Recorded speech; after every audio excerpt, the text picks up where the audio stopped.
Okay, 12.4 is called measures of positions. So 12.3 was measures of dispersion, where we looked at how widespread our data would go.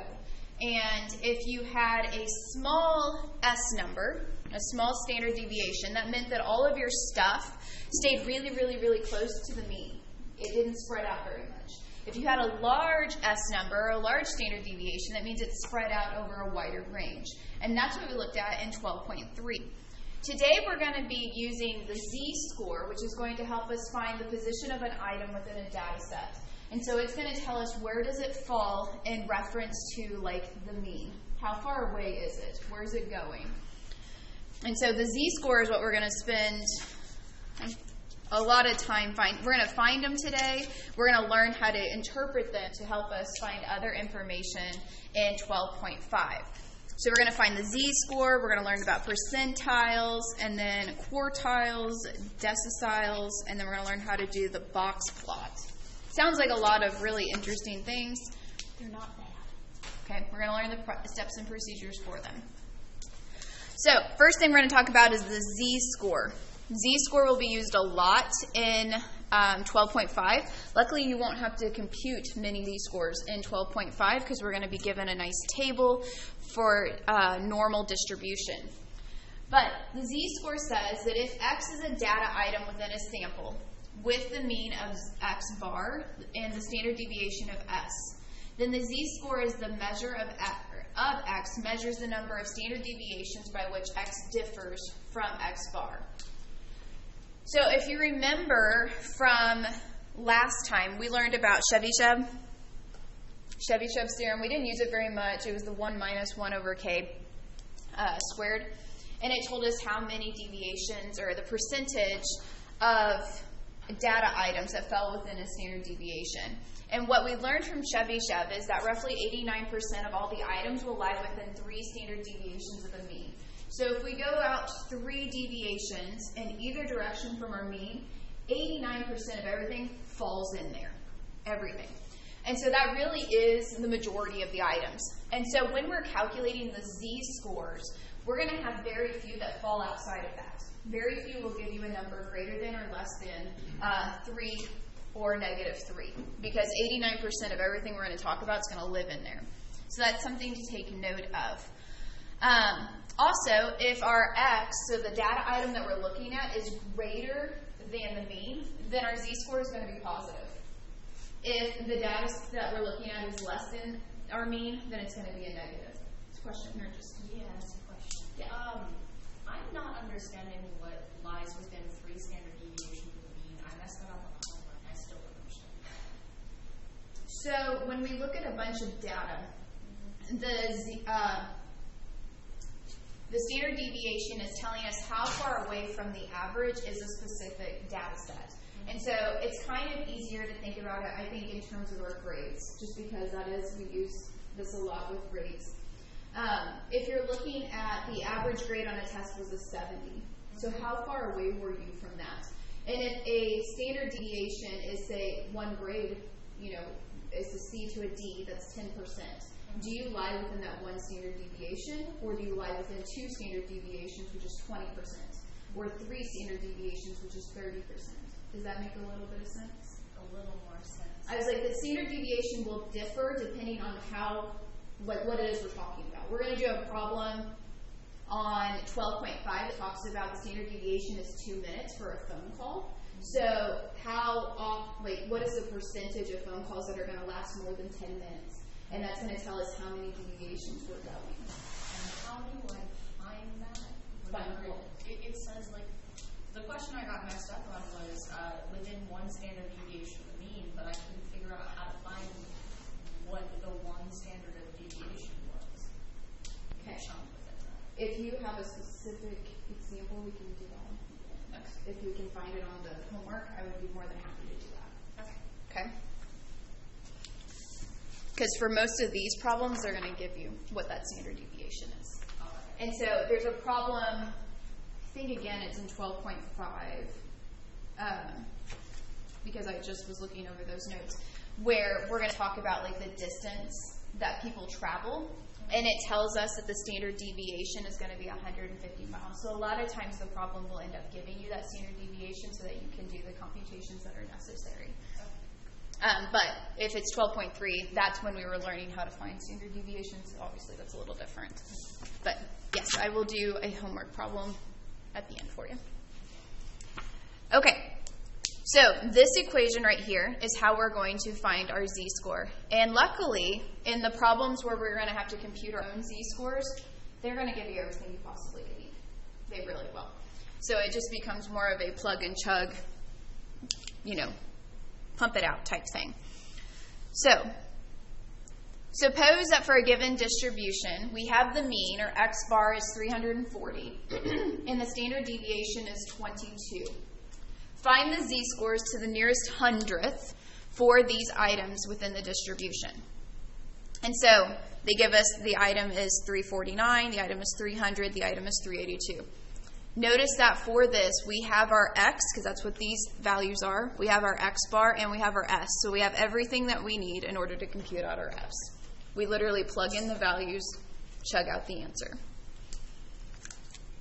So for A, we take x, which is 349, minus our x bar, which is 340, all over 22, and that's going to give us our z value. Notice that our x was larger than our x bar, so we're going to get a positive z value, 0.41.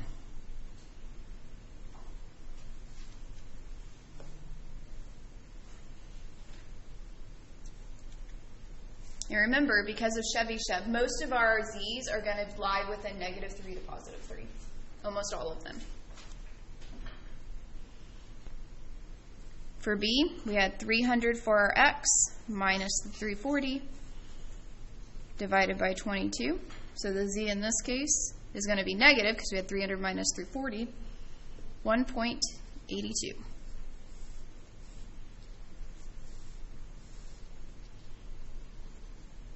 Last one will be 382 minus 340 all over 22, 191.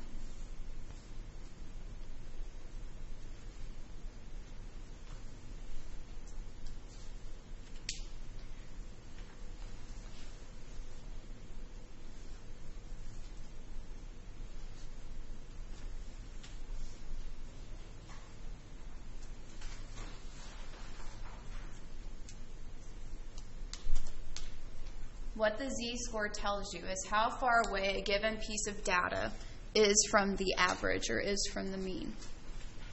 So this is a percentage of one of the standard deviations. That's how far away it is. And I'm going to teach you how to read a z-table, area table in 12.5 so that we don't have to do quite so many computations. Not that these are hard computations, but it will help shorten our problems. Any questions on how we computed the z-score? Now that was just with generic numbers. Didn't really have any real-world application except it showed that we could plug into numbers, compute out the z-score. The next one's actually a word problem where we can kind of examine what does this actually tell us. So this example states that two friends, Cyrus and Aisha, who are in different history classes, had midterm exams on the exact same day. Cyrus's score was an 86. Aisha's score was a 78. Based on the z-scores, which student did relatively better given the data on the class that's shown below? So obviously, overall, Cyrus had a better score than Aisha did. There's no question about that. But since they're in different classes, who did better respectively compared to their classmates? That's what the z-score is going to actually tell us. And so we're going to look. This table down here gives us the class mean for each of them. So this is the class average. Cyrus's class had an average of 73. Aisha's class had an average of 69. So notice, even though those are different, and even though Aisha and Cyrus had different scores, both of them did score above average. So they both did better, which is good. And then the class standard deviation was 8 for Cyrus and was 5 for Aisha.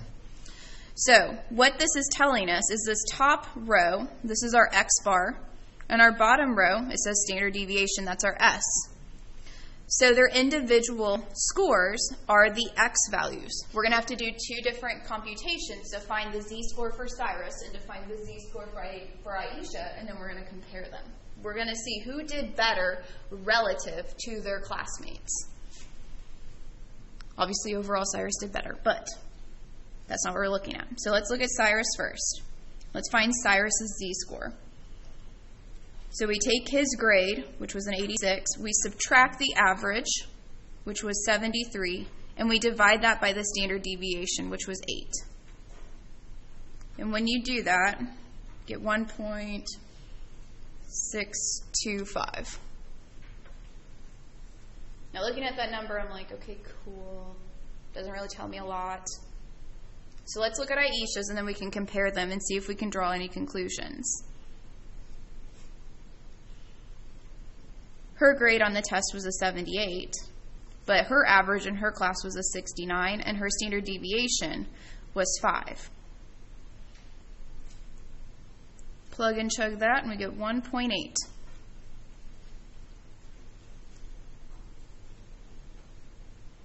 So when we're thinking about these Z-scores, the higher the Z-score, the better they did respectively within their space, within their set of data.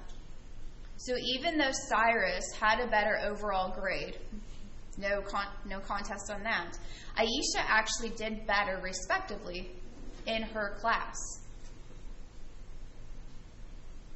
And so that's something that we do consider, because if we have a class that bombed a test and had a class that did well, was it the test? Was it the students? Was it the time of day? Was it, like, all of these are different factors that come into play when it comes to actually scheduling classes. It's not just arbitrary that we have 10 o'clock, 11 o'clock, and so on classes. They actually look at all of this data to figure out when's the optimal time for a given class.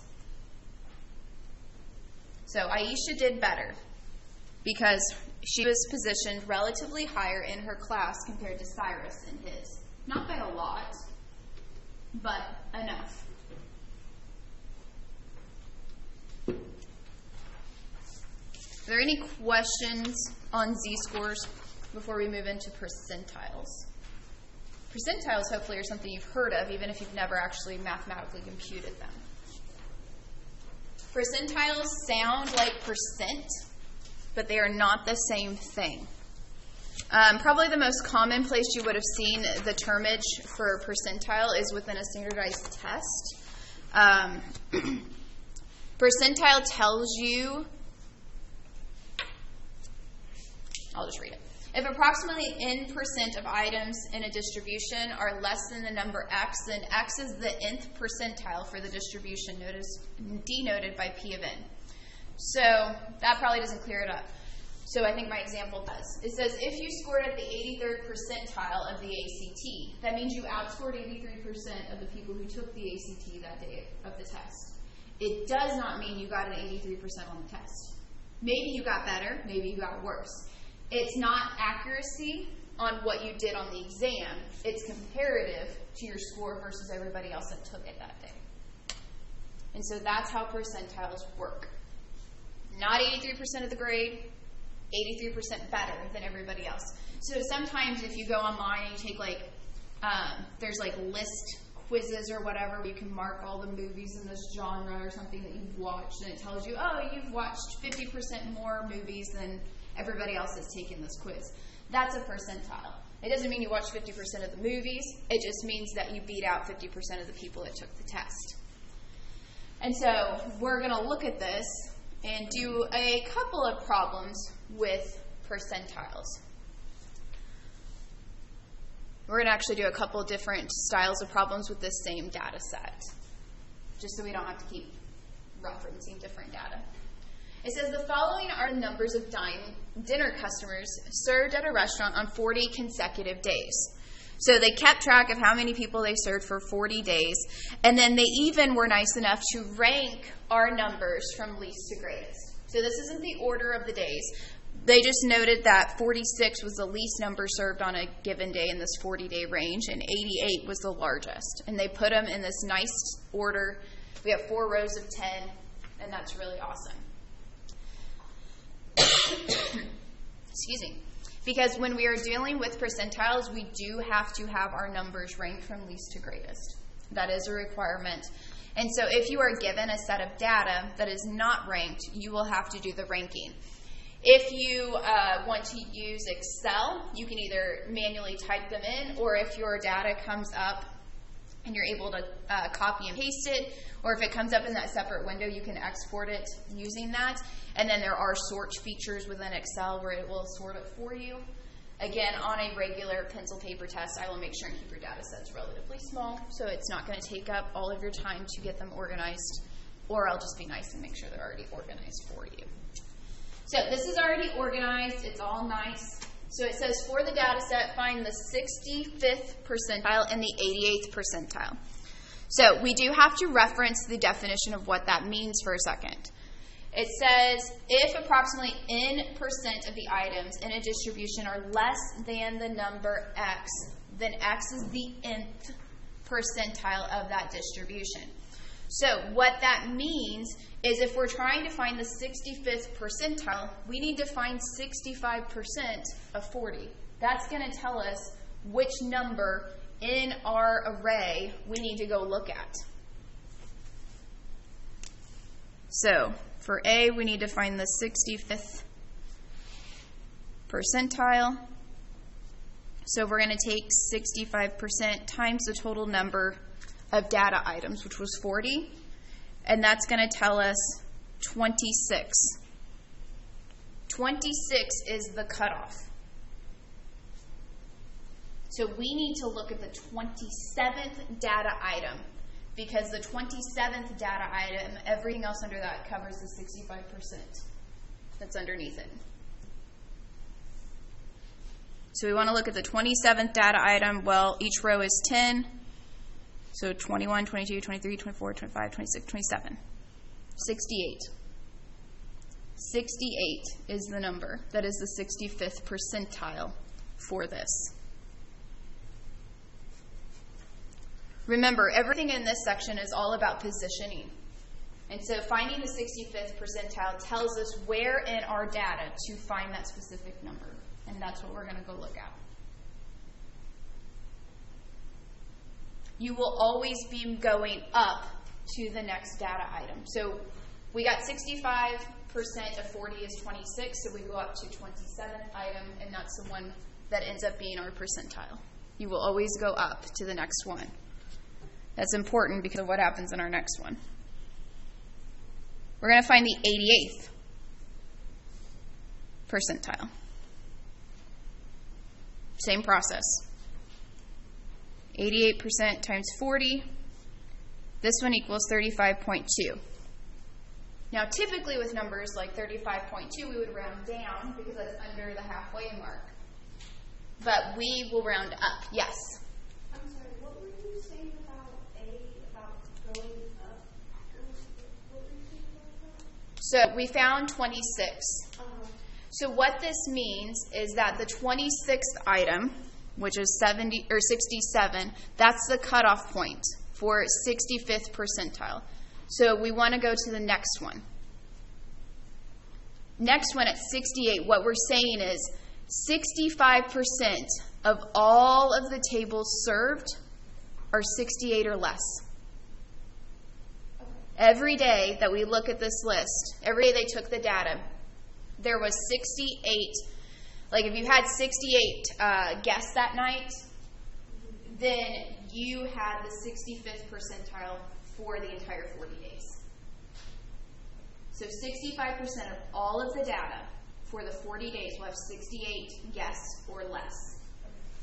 And so when we're doing the 88th percentile, it should be a bigger number because it's going to cover the wider range of people. Okay. So for the 88th percentile, we have 35.2. Well, we can't look at 35, 1, 2, 3, 4, 5.2. So we go up to the next number, and we're going to look at the 36th number. 75 is our 88th percentile. We round up. What this is telling us is that 88% of all of the nights in that 40 days had 75 people or less. So you always go for? Always. Okay. Yeah, and see, this one was a whole number, and we still went up to the 27th. Yeah. This one is a decimal, and even though traditionally we would round down, we will always round up to the next one. So we take the 36th. So could you just put like 26 plus 1, just like to help? You could. Okay. You could if it's a whole number, and if that helps you keep it straight in your mind, that's totally okay. Okay.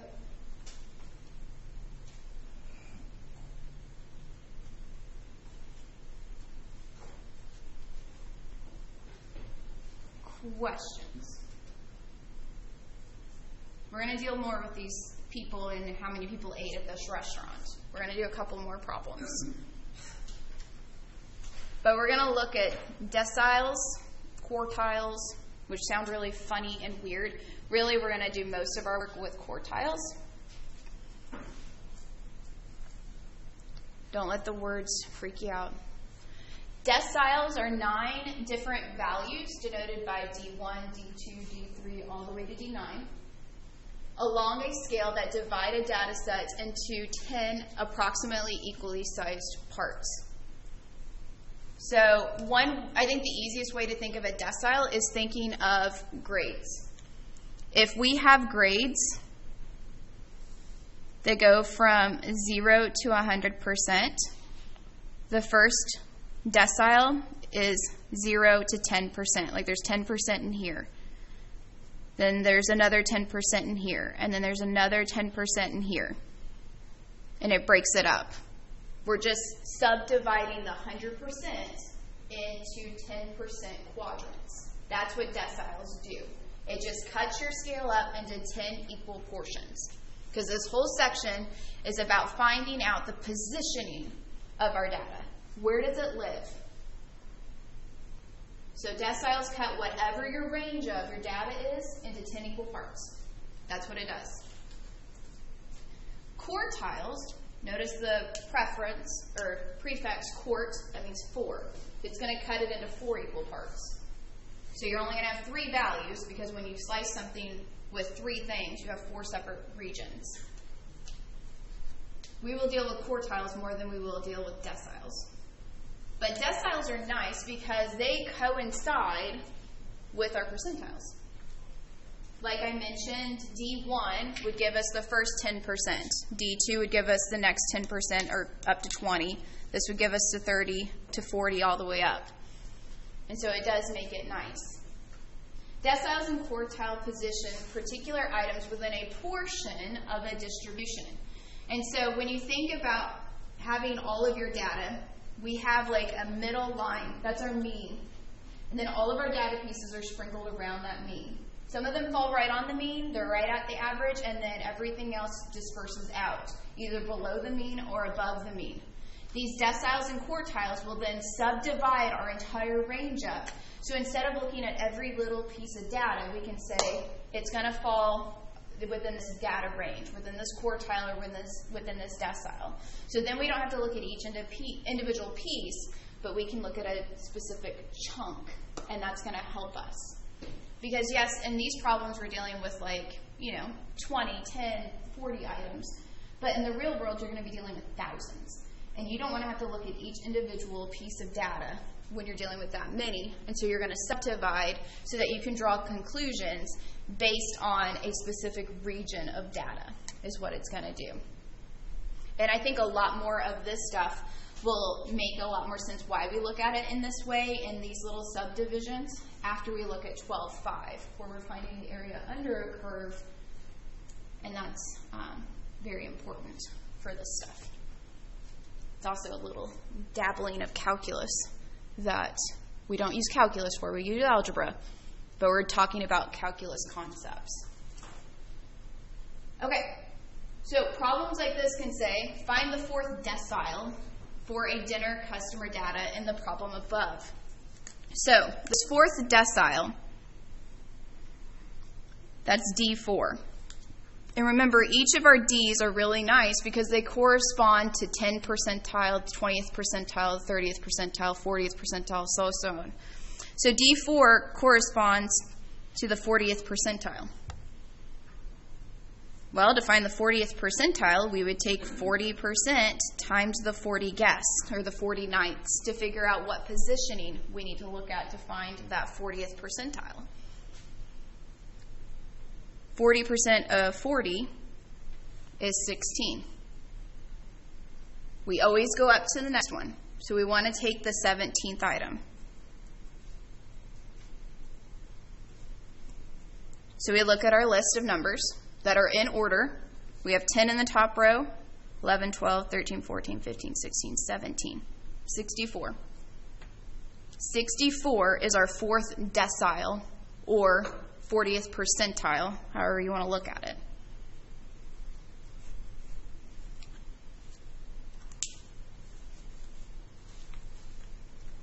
So deciles convert over to percentiles and find them the same way you do the percentiles. That's really about as much as I think you're going to use your deciles for. Just another way of thinking about your percentiles.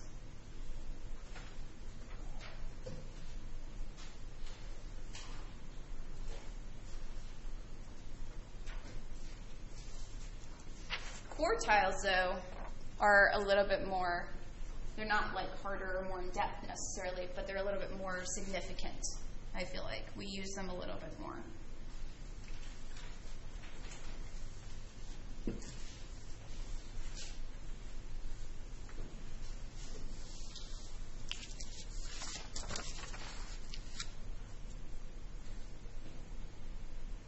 So, finding quartiles.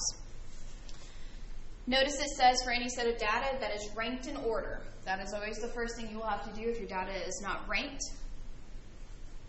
You will actually look at your second quartile first. The second quartile is just the median, the middle item within a number of odd items, or the mean of those two items within a number of even items. So if we think about laying out a whole bunch of data, and then we divide it using our quartiles, which are 3 dividers, so that we have 4 equal parts. We have our quartile 1, our quartile 2, our quartile 3.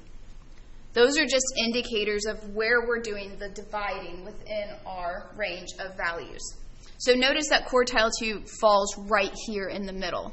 This is our median. This is our X bar. It's the very middle value. Remember when we found medians, we listed everything in an order, and then if it was an odd number, we just chose the middle one? Yes? X bar denotes mean. Mean. Does it denote both? It will be in this case. Okay. Yeah. So in quartiles, well, it will be in 12.5. I'm jumping the gun a little bit. Let me take that off. In 12.5, we're going to look at something that's called normal distribution, which is the nice one. It's the one that's symmetric, and so in that case, everything, mean, median, and mode, actually all end up being the exact same value, which makes our life really nice. So median is the middle number if you have an odd number of items. If you have an even number of items, remember we had to add the 2 middle numbers, and then we divided by 2 to find the average of those 2. But that's our Q2. So we find it first. And then the first quartile, if you look at it like this, it's the median of the first half of data. It falls right in the middle of this first half. Q3 is the median of the second half of data, everything that's above Q2. Everything that's below Q2, the median is Q1. Everything that's above Q2, the median is Q3. And so really, you're just finding median over and over and over again to find your quartiles. But typically, it's easiest to find Q2 first, which is why it's listed first, because that's looking at all of the data at once, and then you look at subsections, basically, of the data. Everything that's below Q2 and everything that's above Q2. So that's what we're going to do. And we're going to use the same problem. We're going to use the restaurant problem. It says find the 3 quartiles for the dinner customer data from the problem above.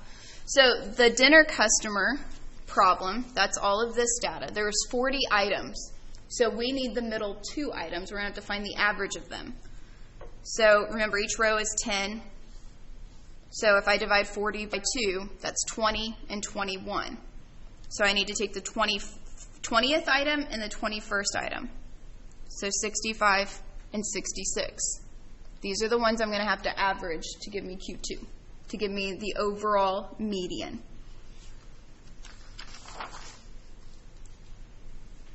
So Q2 is going to be 65 plus 66 divided by 2, which is 65.5.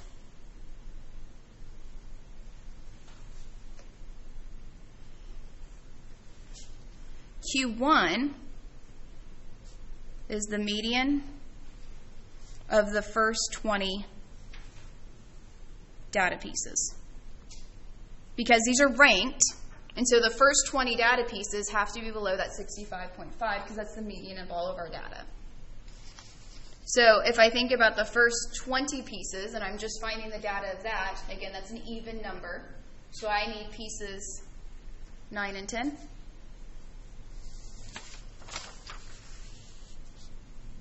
Or 10 and 11, excuse me, not 9 and 10, 10 and 11. So I need numbers 59 and 60 because I'm looking at the half that fell above the 65 and a half.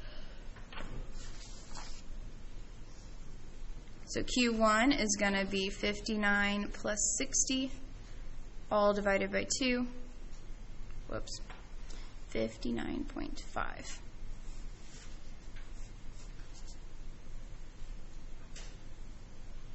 So if Q1 is the median of the first 20 data pieces, Q3 is the median of the second 20 data pieces, or the stuff that falls below the 65.5.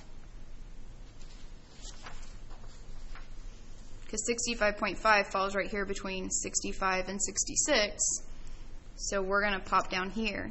And we're going to look at these last 2 rows, and we're going to find the median of these 2 rows, which means we have to take the average of 69 and 70.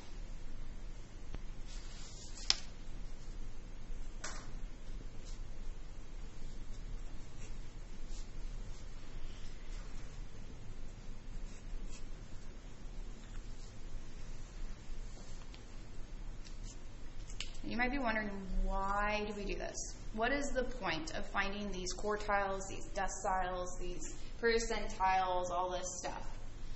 Because it's going to help us to identify where does the majority of our data live.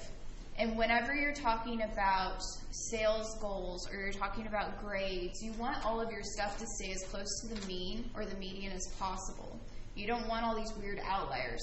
We saw in a previous problem earlier in the chapter how when we just looked at the average pay of a company, it looked really good. Remember, it looked like the company paid everybody like $30,000.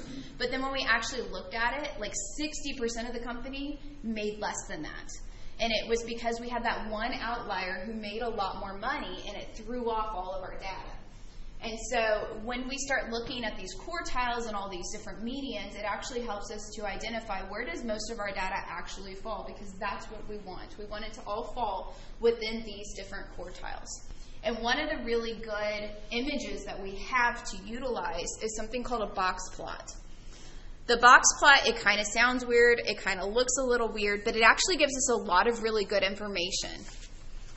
The box plot is also known as a box and whisker plot, and it will make sense why it's called that when you see one. This involves your median. It involves the range, which is the total range of data that you have, and it involves the first and the third quartiles. So remember, the median is just another way of saying quartile 2. So really it has all 3 of your quartiles. It has the range involved as well. And so when you look at this, you're going to be able to determine where does most of my data fall and how big was my range in this whole data set, which gives you a nice overview, but then it also helps you to kind of hone in on it. So, for a given set of data, a box plot or a box and whisker plot consists of a rectangular box positioned above a numerical scale. It extends from Q1 to Q3, with Q2 being the median value indicated within the box, and the whiskers are the line segments that extend from left to right in the box out to the minimum value and the maximum values of your range of data items. So here's what all that means. Here's a really generalized picture. You will have a number line of sorts indicating your data values. So we can even use this one. We can use the thing we've been looking at the whole time with the dinner guests. It ranged from 46 to 88. So we can do that. We can put this on this line. 46 to 88. That was the range for this data. And then we just found all of our Qs. Q2, which should fall right in the middle, was 65.5. And then Q1, which should fall in the middle of these two, was 59.5. And Q3, which falls over here in the middle, was 69.5. So I'm just kind of putting the numbers on the number line. This is all the pieces of data that we've calculated or that were given to us. So looking at this number line, that doesn't give me a lot, but it's there. Now, that's not a box and a whisker. It doesn't look like a box. It doesn't look like a whisker. It doesn't look like anything. It's just the number line, because the box plot or the box and whisker plot goes above it. And so it's a rectangular box that is positioned above the scale, and it goes from Q1 to Q3. Generally, there's a dashed line here at the median. So this is Q1, Q2, Q3, and then we have these whiskers that extend off to both sides, showing us the total range of our data set. And so what we want, if we think about this and how these are being subdivided, if this is a quarter of the data, then 25% lives here, 25% lives here, 25% lives here, 25% lives here. So within our box, 50% of our data had better live there, is what's happening. That's the majority of our data. And then all the rest of this is outliers. So if we go and start plotting on here, like where everybody lives based on how many people had all their information, 50% of our stuff should be in the middle. And that helps us to kind of hone in on where is this living? Is it living where it should be? Is it in the middle? Is it not in the middle? Are we doing what we're supposed to be doing with our product? This is what a box and whisker looks like. I know on Pearson, I think they give you a whole bunch of them and you pick. You don't actually do any of the drawing for this.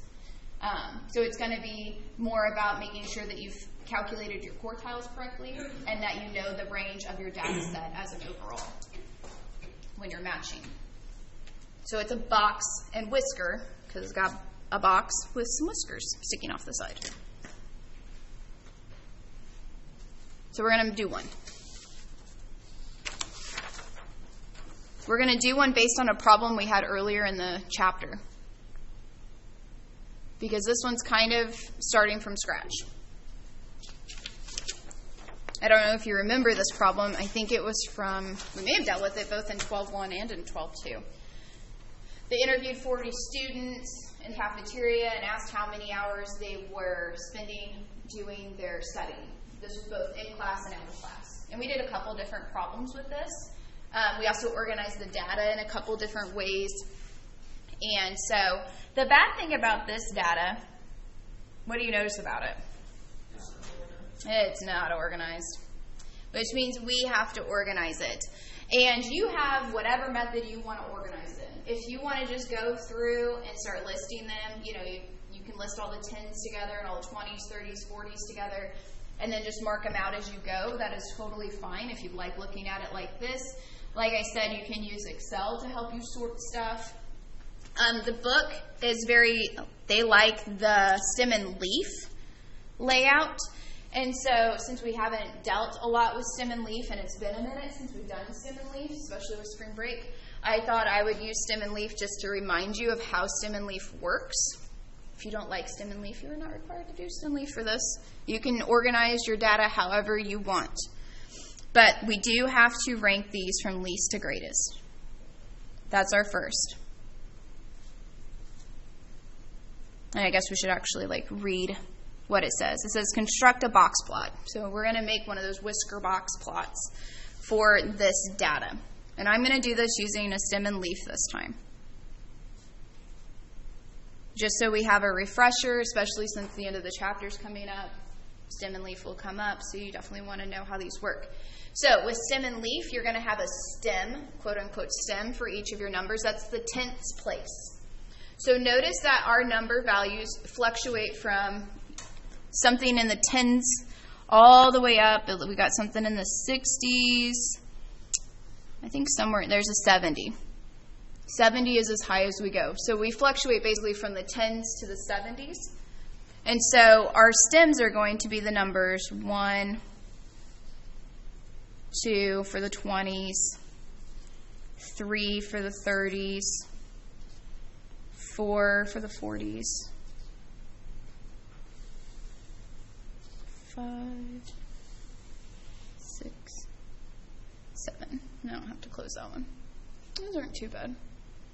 I swear my lines are always more crooked on the wall than they are on my paper. But those are the stem. The stem is the first digit of the value that you're using.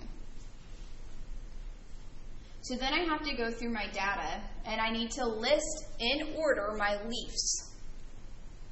So what is the smallest tens number that I have in this data? 12. It's right here. So I don't write the number 12 because I've already written the number 1. I'm just going to write the number 2 because then with my stem and my leaf put together, I have the number 12. If you have repeats, you list that number, the leaf, multiple times.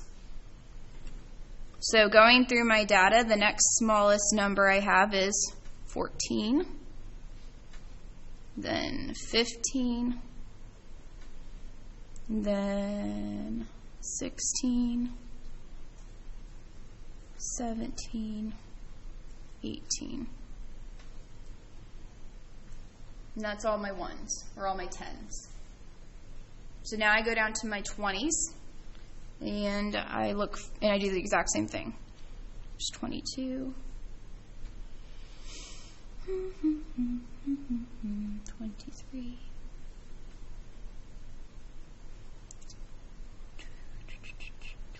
24,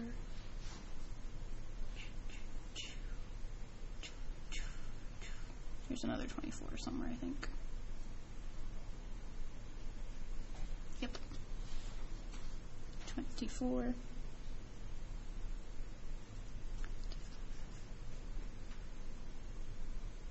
26. And then we have 29. 29. 29. So we had 29 pop up 3 times, so there's 3 9s. And then we're going to keep going through this process for every single one of our numbers. Luckily, 30 is the one that has the biggest. So there's 30.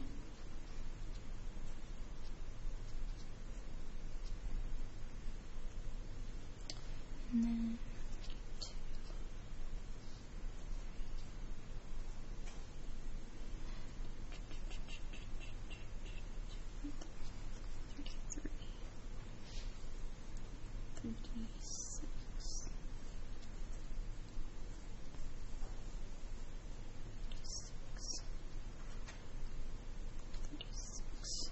36.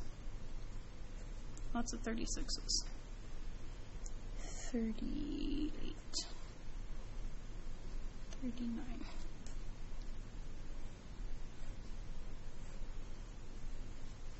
Oops, I went off the screen a little bit. There you go. There's a 39 out there. I believe this problem was the one where we were even looking at the mode and trying to find which number came up the most common. And then really you're just looking at which row has the most leaves that have the same number. All right, 40. 41. 44.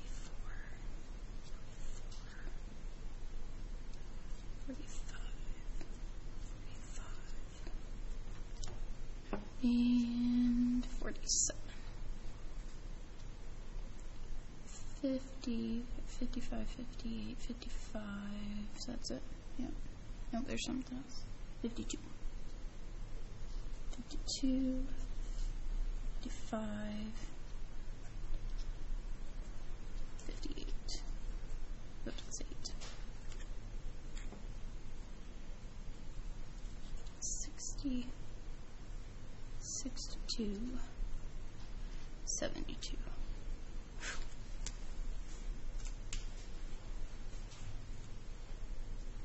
I don't know if stem and leaf is any faster or any slower, honestly, than just sorting those by hand if you actually have to sort them.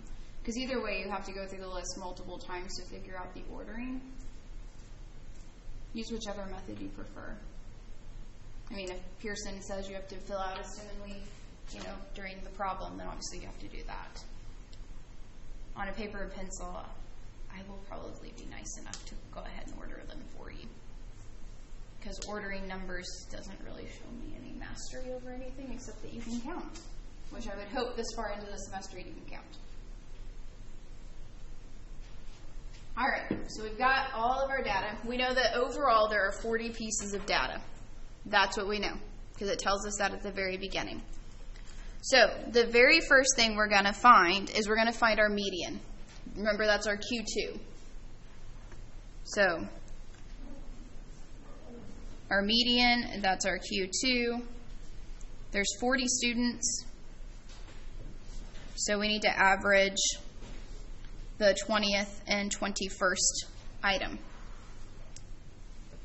Well, we have 1, 2, 3, 4, 5, 6, 7, 8, 9, 10, 11, 12, 13, 14, 15, 16, 17, 18, 19, 20, and 21. That's how you find them.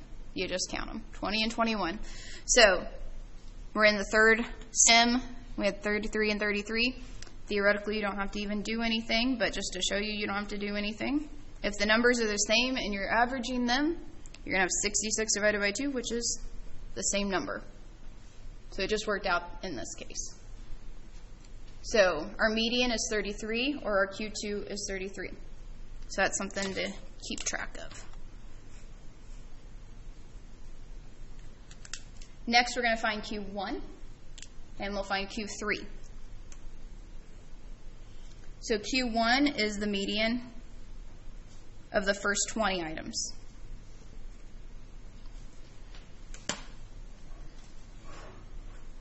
So if it's the first 20 items, we need numbers 10 and numbers 11. 1, 2, 3, 4, 5, 6, 7, 8, 9, 10, and 11 right here. So 24 and 25 is what we're going to find the average of.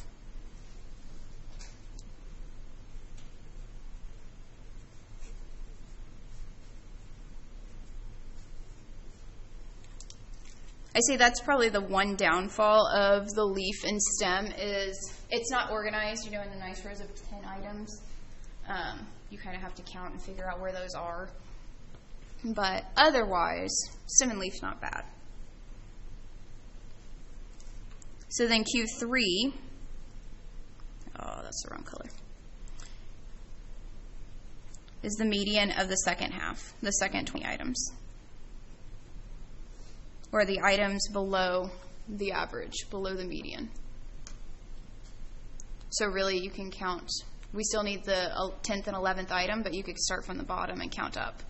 1, 2, 3, 4, 5, 6, 7, 8, 9, 10, and 11. So right here we're at 44 and 45.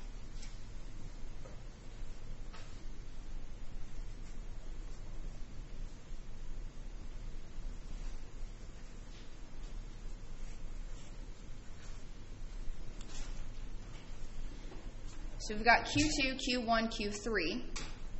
We know the smallest value of our data is what? What's the largest? No, you're good. I asked for the biggest or the smallest and largest. So those are going to be the endpoints on our number line when we start making our box and whisker plot. So we have our number line. It's going to go from, you can't see it, 12 to 72. right in the middle of that is where our Q2, or our median, goes, which is 33.